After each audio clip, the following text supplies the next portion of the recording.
Good evening. Birmingham Airport says it wants to build a second runway and new terminal, increasing passenger numbers from 9 million to 70 million a year. Airport bosses, council leaders and business people say the region needs a bigger airport, not least to help Midlands businesses trade with the world. Well, our business correspondent Mark Goff joins us now. So this would be a huge development. Mark, where would it go? Massive. Well, I wish I could tell you exactly where it could go. We've got a wee map which hopefully would help us. Left-hand side, current airport, terminal and runway, M42 in the middle. The little triangle just to the right of the M42. Now that's where HS2 is going to cut right through there, and that's where the HS2 station will be if that's ever approved.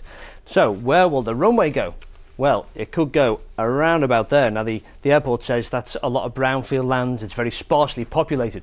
But as I say, it's a really sparse plan, this. I mean, don't take this as read. This is just a vision of what the airport believes could happen.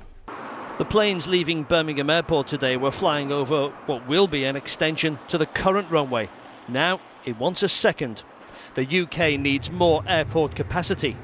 Today the airport boss, business leaders and councillors began the campaign to ensure Birmingham, not London, gets the big airport.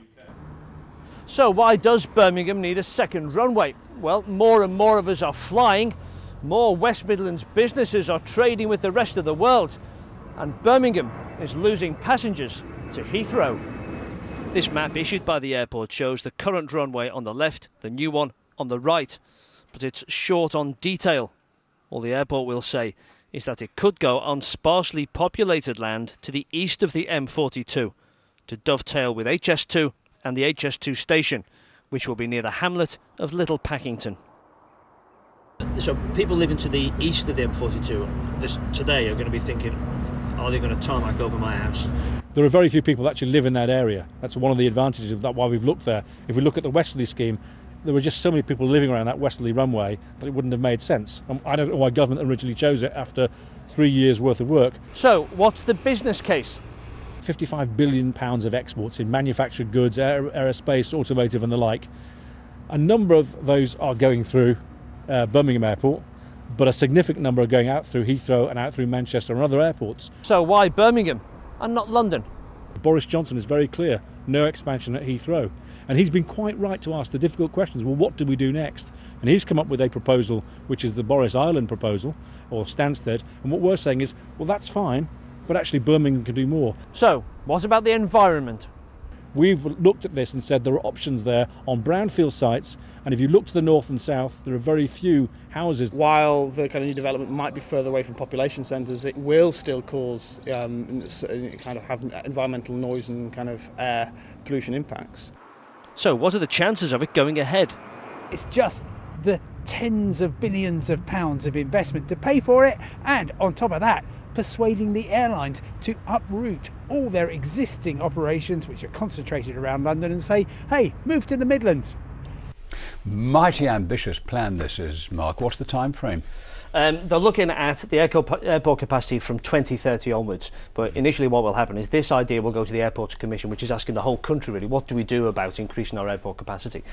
They might go on a short list, that will be decided in December. That's when the real work starts, if it happens, of course. Of course, the trigger for this has been HS2, because now they've said HS2 running along there, why don't we build our terminal and the runway to coincide with the HS2 station? Without that, it wouldn't have happened. Thanks, Mark. OK, well, thanks very much, Mark. Thank you for that.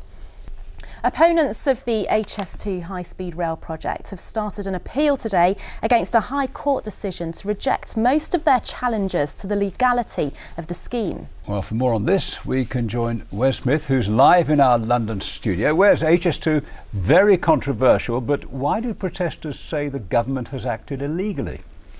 Well, Bob, they say the government hasn't complied with European environmental legislation. It's quite clear the anti-HS2 protesters are really keen to fight on with this one. They're not giving up easily. I was at the High Court just a few months back to hear previous moves to block HS2 pretty much completely thrown out by a judge there. But now a coalition of HS2 pressure groups are back at the High Court today, having raised £100,000. I've been finding out how they feel it went in court. We have got a strong case, we've got a good strong case. We were pleased with how it went in court today. The government, at the end of the day, they haven't looked at the environmental consequences, they haven't looked at the alternatives to doing HS2, and we just want the government to have a proper debate about this and look at the principles of HS2 and whether it really is what this country needs. And if you don't succeed after this appeal, what happens? Well, we're not giving up, we'll keep fighting.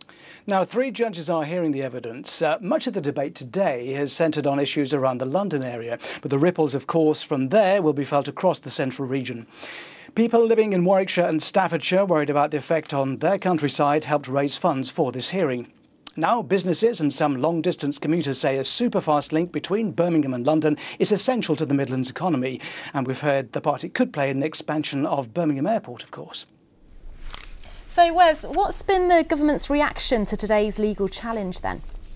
Well, you can imagine there's been a locking of horns over this one, Lucy. Both sides really fighting on. The Department of Transport has issued a statement saying it's unfortunate but inevitable that opponents of HS2 will do whatever they can to delay the government's plans. But the government remains committed to delivering HS2 as quickly as possible. Now, this hearing is likely to last until Thursday. Although the options for the protesters are diminishing, they've raised a lot of money to support their case so far, so they may well seek to do more. Watch this space.